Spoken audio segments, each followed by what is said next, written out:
Even if you don't know James Hamilton's name, you probably recognize some of his images.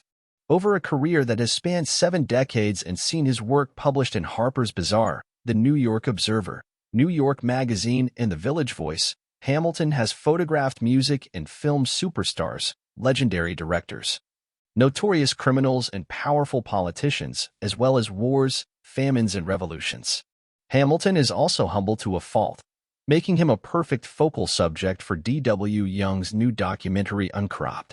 Ostensibly a biography of and tribute to Hamilton's life and work, Uncropped is most interesting when it uses its subject as a bit of a Trojan horse. Yes, Uncropped achieves its goal of raising Hamilton's profile and celebrating the genius within his work. But that's probably only the level on which it's third or fourth most successful. Behind serving as an elegy for the lamentably defunct Alt-Weklies marketplace and offering a more wide-ranging glimpse into the lost art of photojournalism in an age of iPhone snapshots. So if Uncropped occasionally meanders, sometimes into stories debatably more deserving of 111-minute treatment than the casually, thoughtfully rumpled Hamilton, it's easy to think that Hamilton would modestly agree, or at least acknowledge that he's somewhat a pivot point here. Somebody flashier, flash, pun intended, since Hamilton's use of photographic flash is one of many topics in discussion, might have resisted being used as a vehicle to tap into myriad other topics. With Hamilton it comes comfortably, making him all the easier to admire by the time the closing credits roll. For maybe a half hour, Uncropped feels like it's going to be a glorified slideshow.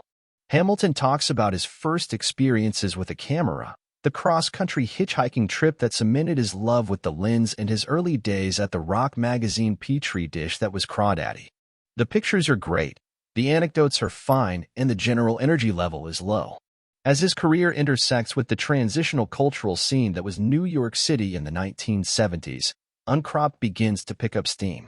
As it hits Hamilton's Village Voice years, the documentary is locked into a story that's more fascinating than a mere biography, or at least the biography of one man.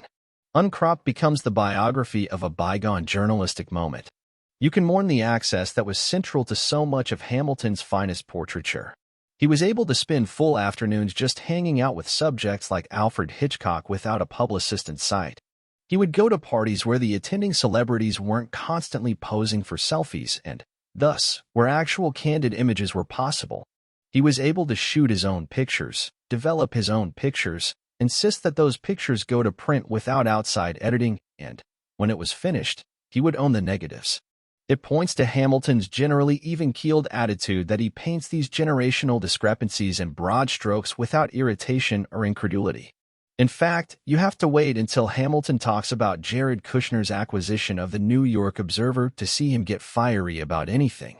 The celebration of the Village Voice is easily the documentary's best chapter, as an assortment of voice luminaries: Mark Jacobson, Thilani Davis, Michael Daly, Joe Conason, share memories, sometimes solo and sometimes sitting with Hamilton, sometimes situating Hamilton at the center of the stories and sometimes not. If you're interested in photojournalism, the conversations between Hamilton and Sylvia Plathie, his fellow voice shutterbug, and Adrian Brody's mom, are absolute gold. They banter about composition and spontaneity, comparing and contrasting their respective styles, each with boundless admiration for the other. These scenes and Young's willingness to stage interviews in pairs and trios should serve as a clear reminder to other documentary filmmakers that if your subjects are famed collaborators, any solo interview is a missed opportunity. The warmth that comes from Jacobson and Hamilton flashing back to the months they spent driving across the country picking up random stories for The Voice on their journey, yet another 2023 implausibility, could never be simulated by editing together separate chats. The Village Voice material boosts everything around it, as Young brings out an amusing assortment of friends and partners to talk about how subsequently eclectic Hamilton's career has been. Wes Anderson, also an executive producer on the documentary, is unusually animated recounting how he recruited Hamilton to be his regular on-set photographer. Thurston Moore of Sonic Youth and wife Eva Prinz sit with Hamilton for what feels like a charming cup of afternoon coffee. And Hamilton loosens up as well, with poignant stories about his friendship with Bill Paxton and the accident that effectively ended his journalistic career.